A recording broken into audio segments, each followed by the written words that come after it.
The Arizona Diamondbacks defeat the Chicago Cubs twice this week to win a pivotal series for their wild card race chances, and it was in controversial fashion. Game one of this series, the Chicago Cubs won 7-0. The Cubs dominated Merrill Kelly, but Merrill Kelly hung in there and only gave up two earned runs. But it was Taylor Clark in the bullpen who allowed multiple home runs in that game, and the Diamondbacks ultimately didn't have any offense and lost 7-0. Game two on Tuesday was another Chicago Cubs dominant performance for 7 innings. The Cubsian Hab hit a 3-run home run in the top of the 4th inning to give the Cubs a 3-0 lead, and then the Cubs tacked on one more run in the 6th inning to give themselves a 4-0 lead. Brandon Pfaadt has been susceptible to the home run ball recently. His performance has slid off since coming back from Reno over the last 2 games, but he still did enough to keep the Diamondbacks within shouting distance to make a comeback and to answer back, which is what they've done now 40 times this season. That's 40 comeback wins for the Arizona Diamondbacks. Do I wish that they could get out to leads and hold on to leads more in games? I do. I really wish the Diamondbacks would be better through the first part of the game, but how this team is played, not just this season, but the past few seasons, this is who they are. They're never out of it because they're always answering back. And that happened again in the bottom of the 8th inning against the Cubs. It started with a Vargas flyout. Then Jordan Lawler got hit by a pitch, which brought in Jorge Barrosa, which was very important. And we'll get to that in a second. But it brought in Jorge Barrosa. Then Nootbaar walked and Barrosa advanced to second. Corbin Carroll struck out. And then Gabriel Moreno had the weirdest check swing double that I've ever seen from a Diamondbacks player. But he check swing, the ball bounced off of his bat, rolled past first base, hit off the bag, which scored Barrosa and had Moreno and Nootbaar at second and third. Then it was a very clutch single from Geraldo Perdomo to center field that scored Nootbaar and Moreno and got Perdomo all the way into second. With a chance to tie or take the lead, Max Kepler grounded into an out to the pitcher, and it felt like the Diamondbacks' last-ditch effort at making a comeback fell short, and they were going to lose 4-3. Justin Martinez came in and pitched the 9th inning. He flashed a 103-mile-per-hour sinker. Good luck hitting that, MLB baseball. But also, he was still a little erratic and all over the place with his location. But it's good to see J Mart play in some of these higher leverage situations. And I do think that he will be this team's closer by the end of the season if he can get things all locked in. But the real headline from this entire series was once again Ryan Waldschmidt's walk-off home run to beat the Chicago Cubs. It started with Fernandez walking and getting on first, and then Waldschmidt pinch hit for Jorge Barrosa, and we have lots of very impressive historical things that Waldschmidt did. He became the 4th rookie ever to have multiple walk-off home runs while trailing in MLB history, because he also has a walk-off home run while trailing against the Los Angeles Dodgers earlier this month, and he's the first to ever do it in the same month. He also becomes the 5th player ever to have 2 walk-off home runs within his first 3 home runs at the major league level. James McCann is also on that list, funny enough. Waldschmidt is the only player this season to have multiple walk-off home runs while trailing in all of Major League Baseball. Ketel Marte has 2 walk-off home runs, but one of those was when the game was tied. No one has 2 walk-off home runs while trailing. Pretty impressive stuff from Waldschmidt. He is the first rookie to have a pinch hit walk-off home run in Diamondbacks history. And since the All-Star break, did you know that Ryan Waldschmidt has a .309 batting average and an .845 OPS? He might be the next young king for the Arizona Diamondbacks, And with him, Jordan Lawler, and Corbin Carroll, it's hard not to get extremely excited about the future outfield of the Arizona Cardinals.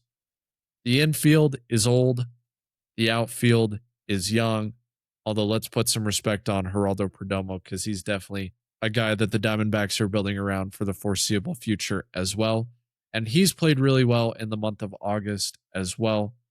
Like I said, coming into the month, I thought that this would be Perdomo's best month of the season. It has been so far, and he's finally come up with the clutch hits that the Diamondbacks have needed with runners in scoring position this month, which is something that he's needed to turn around this entire season. And it looks like he's done that. Now, let's get into what happened yesterday and everything that happened with PCA. So, Eduardo Rodriguez went 7 shutout innings yesterday, but it probably shouldn't have been a shutout because PCA was on third base and because of his aggressiveness caused Eduardo Rodriguez to balk. But the play is not reviewable and the umpires didn't actually see what happened.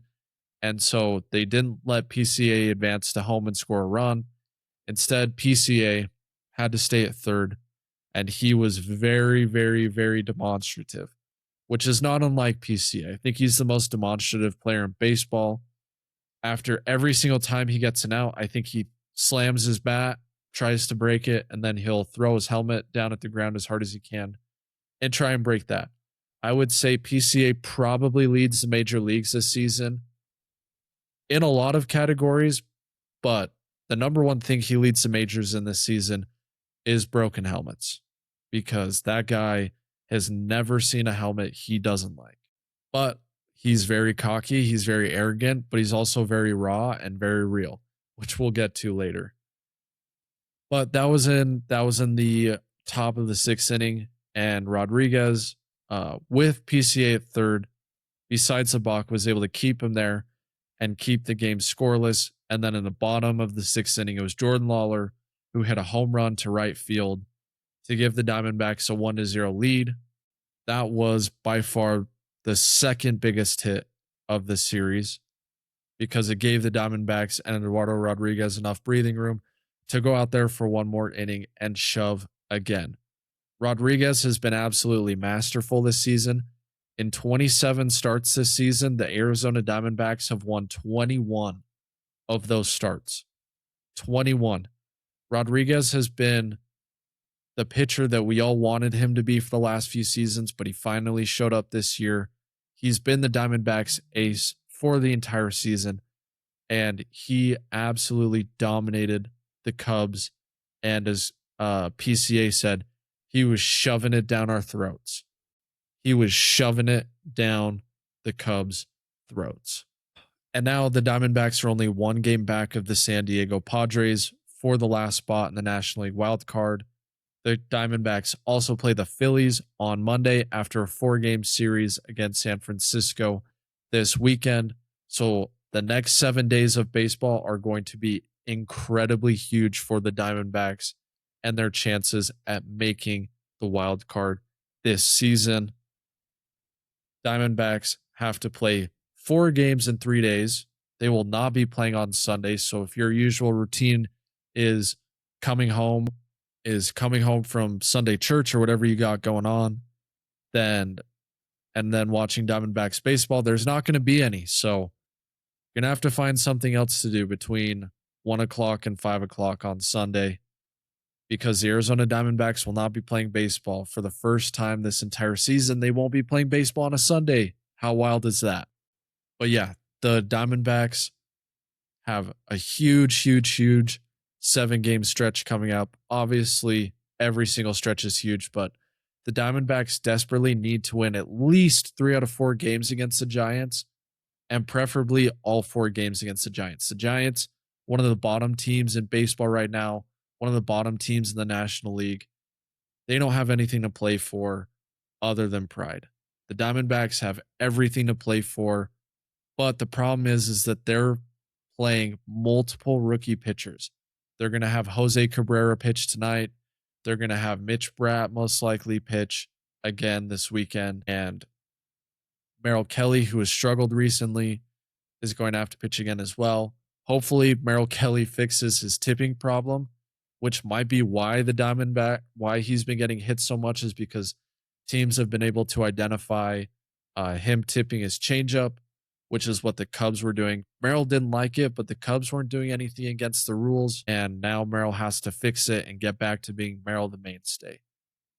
The Diamondbacks desperately need these young pitchers to come up and play at a high level, because they need to win these games at San Francisco, because there's no rest for the weary. And if you can't beat the teams at the bottom, which the Diamondbacks have been able to do so well this season, if you're not able to beat those teams, you're definitely not going to be able to hang around in a wild card race against the Padres and the Phillies. The other thing that the other Diamondbacks news that's happened off the field in the last 24 hours was an article written by Ken Rosenthal breaking down the Diamondbacks situation. And as we've talked about this situation many times on this podcast since it happened, Marte went AWOL while the Diamondbacks had a series in Boston, and he did not meet with team personnel until Thursday. So he went a full 3 to 4 days without really discussing the situation with Diamondbacks personnel, and he was put on the restricted list. He was then placed on the 10-day IL, and now he's expected to return to the Arizona Diamondbacks lineup on Monday against the Phillies. And here are some of the quotes from anonymous players about the Ketel Marte situation. Typical Ketel, just leaving. It is what it is. And then teammates that were asked about him showing up at the casino. One teammate, granted anonymity for his candor, called it a slap in the face. Another said that was rubbing people's noses in it. So for anyone who said that Ketel Marte going to the casino was no big deal, well, it turns out it felt like a big deal to the players in the clubhouse. And those are the people that matter the most in this situation, are his teammates. If Ketel Marte's teammates have a problem with him going to a casino and making it about himself, then I think that's a pretty big deal. I think it's a big deal that his teammates feel a certain type of way about it. Ketel Marte has yet to address the team about his mysterious disappearance, and it will be interesting to see how the Diamondbacks players and people in the organization respond, because as we've covered before, this isn't the Diamondbacks' first rodeo with putting Ketel Marte on the restricted list because he failed to show up to a game he was expected to be at. It happened last year. After the first 3 games back from the All-Star break, Marte did not show up. He didn't show up because he was in the Dominican Republic, and then he did not show up because his house was burglarized. But this has been a common theme from Marte, to let his teammates down when his teammates need him to lock in and show up the most. And it's a reflection on Torey Lovullo as a manager to not be able to control this situation and let it spiral out of control the way it did. He said, "It is a direct reflection on me," said Lovullo, who is in the last year of his contract. "I'm the leader of this organization on the dugout level, and he's one of our best players. It doesn't make anybody look very good as the manager of this team. I shoulder that responsibility. I want to get better from it. I want to learn from it. I want to never allow something like this to happen again." Well, I'm sure the sentiment was very similar last time this happened with Marte, but the Diamondbacks again allowed this, or at least gave Marte the ability to make this happen. Now, you can't rule star baseball players with an iron fist anymore, because that's just how it is in the player empowerment era of sports, which isn't necessarily a bad thing. But you have to be able to figure out a better way to deal with this situation than starting honestly, like a national panic about Ketel Marte and his mental health, and then no one knowing what's going on for the next 3 days. There has to be a better way of handling these situations so that they don't become front page cover stories and surround your team that's playing really good baseball at the time in controversy. The Diamondbacks are 5-4 since Marte went AWOL, And it would sure be nice if they had won a few more games, potentially against the Reds, sweeping the Reds, or at least putting up a better showing than they did on Monday and Tuesday night last week in Boston.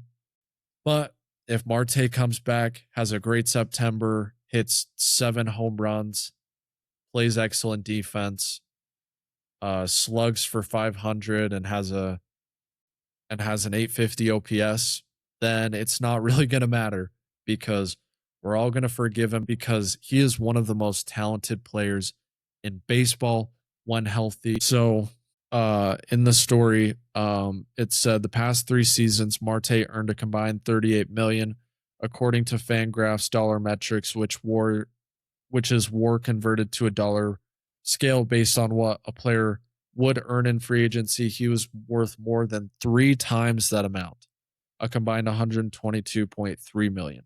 So Diamondbacks have been getting great value from Ketel Marte. So they're not paying him full value. And so I think the point of this article was to say you're still getting great value from Ketel Marte in the lineup, even if he has these random disappearances.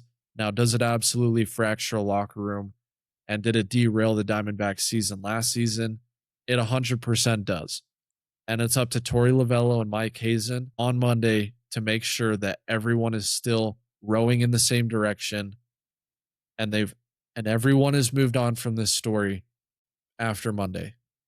Because if there's still drama trickling from the clubhouse after Monday, it means that it hasn't been put to bed, and then it's going to cause some disruption in that organization, and any kind of chaos not focused towards getting into the wild card spot is going to make it that much harder for this team to get there when all's said and done. The good news is that Corbin Burns, Zach Gallen are on their way back. Justin Martinez has made his way back and is, again, throwing 103 miles per hour. So no harm done there. But the Diamondbacks have to get through this weekend. They need to take 2 out of 3 against the Phillies. If they could sweep the Phillies, I mean, now we're back to talking finishing in the second wild card spot, because it would drag the Phillies right back down into the thick of it with the Padres and with the Diamondbacks. But we'll see. Lourdes Gurriel still struggling in AAA. Tommy Troy has been playing a little bit better in AA right now, so potentially we could see one of those 2 guys come back to the lineup.